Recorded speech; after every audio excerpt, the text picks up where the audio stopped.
Paz do Senhor. Apocalipse 13. A besta que emerge do mar. Vi emergir do mar uma besta que tinha 10 chifres, 7 cabeças, sobre os chifres 10 diademas e sobre as cabeças nomes de blasfêmia. A besta que vi era semelhante a leopardo, com pés de urso, boca de leão. Deu-lhe o dragão o seu poder, o seu trono e grande autoridade. Então vi uma de suas cabeças como golpeada de morte, mas essa ferida mortal foi curada, e toda a terra maravilhou-se seguindo a besta. Adoraram o dragão porque deu autoridade à besta, também adoraram a besta dizendo: quem é semelhante a ela? Quem pode pelejar contra ela? Foi-lhe dada uma boca que proferia arrogâncias e blasfêmias, e autoridade para agir 42 meses.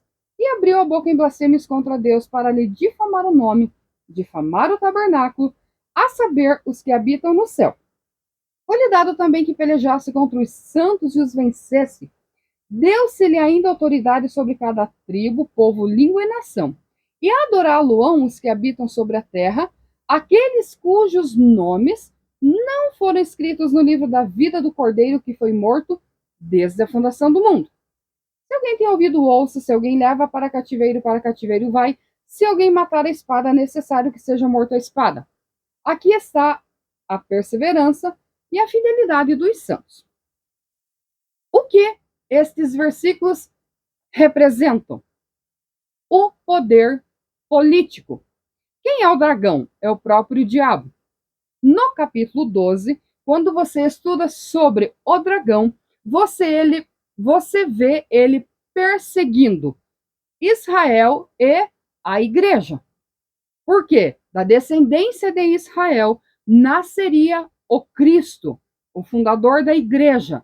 E através de Israel e da igreja, que é um plano só de redenção, então a salvação chegaria até as pessoas.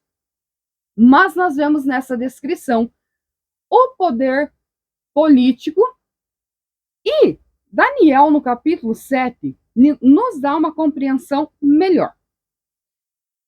É interessante também compreender a simbologia destes elementos. Olha só, chifres simboliza o poder terreno, montes, os reinos, diademas, autoridades, blasfêmias, oposição a Deus. A besta exige ser adorada como o próprio Deus. Portanto, a besta do mar, ela simboliza o poder político. Agora sim, Daniel capítulo 7. Versículo 2 diz: Falou Daniel e disse: Eu estava olhando durante a minha visão da noite, e eis que os 4 ventos do céu agitavam um mar grande. 4 animais grandes, diferentes uns dos outros, subiam do mar. O primeiro era como leão e tinha asas de águia. Enquanto eu olhava, foram-lhe arrancadas as asas, foi levantado da terra e posto em 2 pés como homem, e foi-lhe dada mente de homem. O segundo, um urso que se levantou sobre um de seus lados, na boca entre os dentes trazia 3 costelas. E diziam: Levanta-te, devora muita carne. 6. Depois disso continuei olhando, e eis aqui outra coisa semelhante a um leopardo. E tinha nas costas 4 asas de ave. Tinha também esse animal 4 cabeças, e foi-lhe dado domínio. Depois disso eu continuava olhando nas visões da noite, e eis aqui o 4º animal, terrível, espantoso, sobremodo forte, o qual tinha grandes dentes de ferro. O que estes animais da visão de Daniel representam e qual é a relação deles com a visão do Apocalipse? Leão e águia simboliza o reino da Babilônia, o império, através de Nabucodonosor. Depois, o urso simboliza o império medo-persa, que desbancou o império babilônio. O leopardo representa a Grécia, quando a partir ou através de Alexandre o Grande conquistou o que os outros impérios haviam conquistado antes. E por fim, o 4º animal representa então o Império Romano.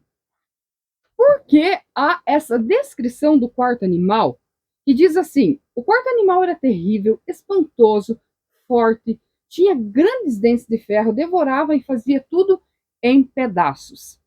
É a maneira em que o Império Romano procedeu, conquistou e consolidou o seu reinado. Também durante esse tempo, os cristãos sofreram grandes perseguições. Quando você olha para a história das 7 igrejas, quem é o pano de fundo?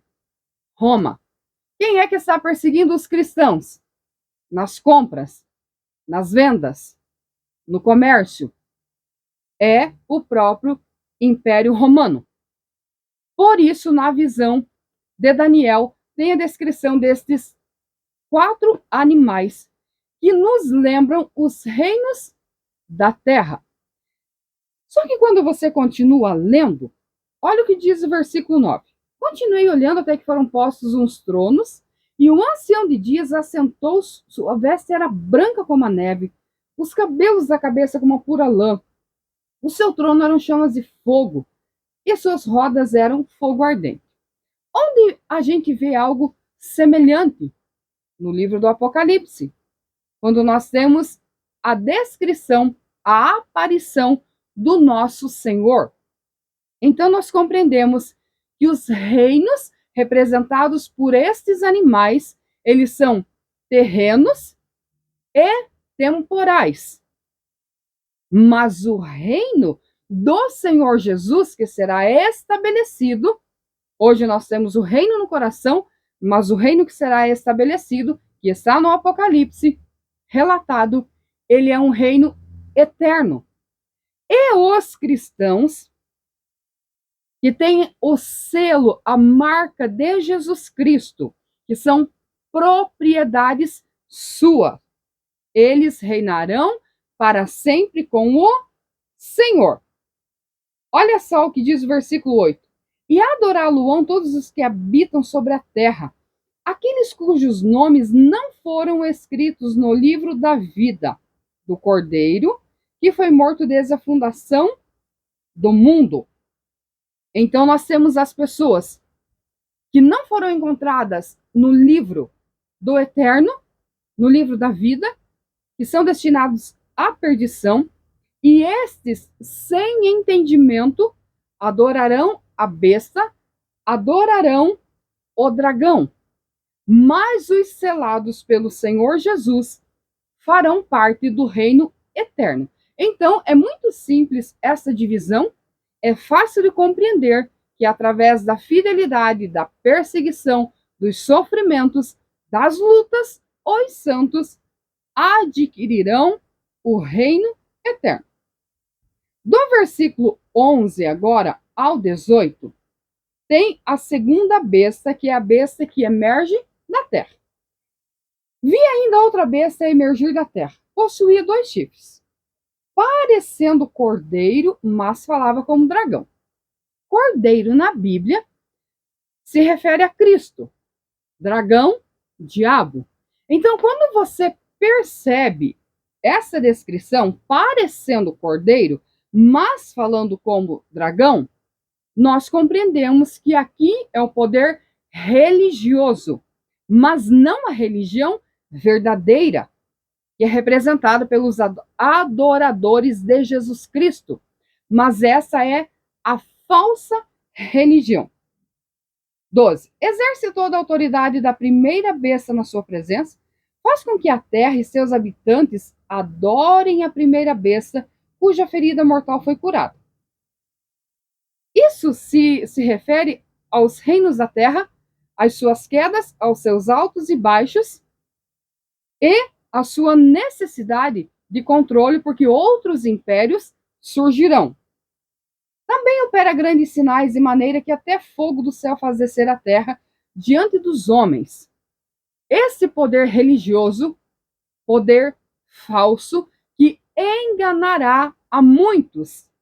Enganará quem? Os adoradores do dragão, do diabo, que não têm discernimento espiritual, porque esse discernimento ele só vem através do Espírito Santo que está na terra hoje para nos guiar, dirigir, orientar e nos fazer, sim, Não nos conformar com as coisas terrenas, com os reinos terrenos, mas almejar e seguir para a conquista do reino eterno.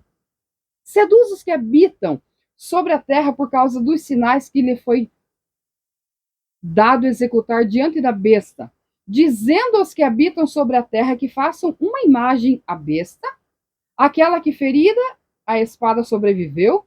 Ele foi dado comunicar o fôlego à imagem da besta, para que não só a imagem falasse, como ainda fizesse morrer quantos não adorassem a imagem da besta.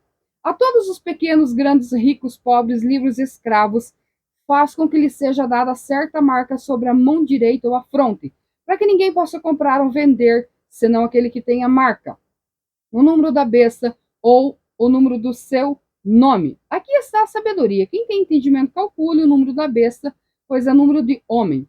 Ora, esse número é 666. Para nós concluir, então, os salvos estarão na terra nesse tempo? Há algumas linhas de pensamento, linhas de interpretação que dizem que os salvos não estarão aqui, mas o que nós percebemos é que eles serão perseguidos. Então podemos sim concluir que os reinos terrenos, através do poder político e do poder religioso unido, sendo liderado pelo dragão, que é o próprio diabo, tentaram e tentarão destruir a fé dos justos e a fé dos santos. Mas o que é interessante é que eles têm tempo limitado para agir. Por isso que a Bíblia descreve que Satanás vem sobre a terra com grande fúria, com grande ira, porque os seus dias de domínio, de poder e de controle estão contados. Para nós encerrar de maneira muito simplista, o capítulo 13 fala o que nós poderíamos chamar de trindade satânica. Você já deve ter ouvido isso. O dragão, o diabo, a besta que emerge do mar, poder político, a besta que emerge da terra, poder religioso. Estes três unidos para governar, dominar, perseguir os santos. Mas os santos que permanecem fiéis durante o sofrimento, durante a perseguição, independente dos reinos que já passaram e dos que virão. Estes é o que estarão para sempre com o Senhor. Você percebe que Satanás precisa de tomar a mente da pessoa para que ela se conforme, para que ela aplauda, para que ela aceite, como nós vimos, que eles diziam, não, ninguém pode subsistir, vamos adorá-lo, vamos servi-lo. E elas acabam aceitando esse poder político sem se dar conta do que é que está por trás do poder político. Por isso que a igreja, ela é a resistência, ela é a oposição. Porque os santos que têm o selo, a marca do Senhor Jesus, eles não se conformam. Eles compreendem a opressão, eles compreendem a mentira, eles compreendem o que está por trás e eles se mantêm íntegros, fiéis ao seu Deus. E quando você olha para a história, você vê o quanto o povo de Deus foi perseguido, tanto judeus quanto cristãos. Por que esse povo foi tão perseguido?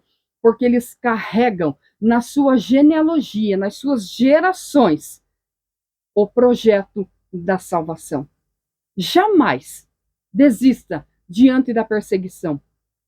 Eu sei que para nós, que passamos as nossas lutas, já tem dificuldade, mas muitos cristãos deram a vida, deram o sangue, mas eles sobreviveram espiritualmente.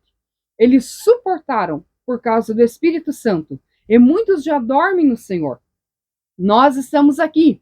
Muitos virão após nós. Mas o que importa é termos nossas mentes governadas pelo Senhor.